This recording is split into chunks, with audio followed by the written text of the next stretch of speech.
IPL 17వ season లో Kolkata night riders champion గా నిలిచింది.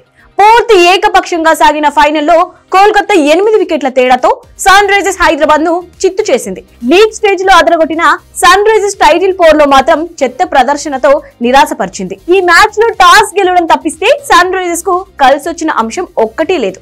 క్వాలిఫైర్ 2 లో మొదట బ్యాటింగ్ చేసి గెలిచిన నేపథ్యంలో ప్రత్యర్థికి భారీ టార్గెట్ నిర్దేశించాలని భావించిన సక్సెస్ కాలేకపోయింది. ఆరంభం నుంచే వరుస వికెట్లు కోల్పోయింది.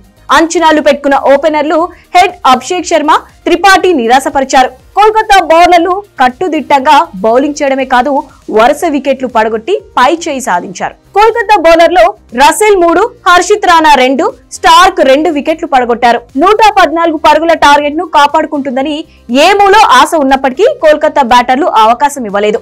ఓపెనర్ నరేన్ త్వరగా ఓటైన వెంకటేష్ అయ్యర్, గుర్బాజ్ ధాటిగా ఆడారు. భారీ లక్ష్యం కాకపోయినా చక్కని షాట్లతో అలరించారు.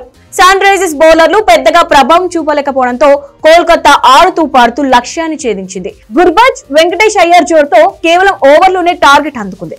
గుర్బాజ్ 39 పరుగులకు అవుట్ అవ్వగా వెంకటేష్ అయ్యర్ 52 పరుగులు చేశాడు.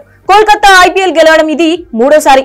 గతంలో 2012, 2014లో ఛాంపియన్ గా నిలిచింది. విశేషం ఏంటంటే గంభీర్ కెప్టెన్సీలోనే 2 సార్లు విజేతగా గెలిచిన కోల్కతా ఇప్పుడు గంభీర్ మెంటర్ గా టైటిల్ సాధించింది.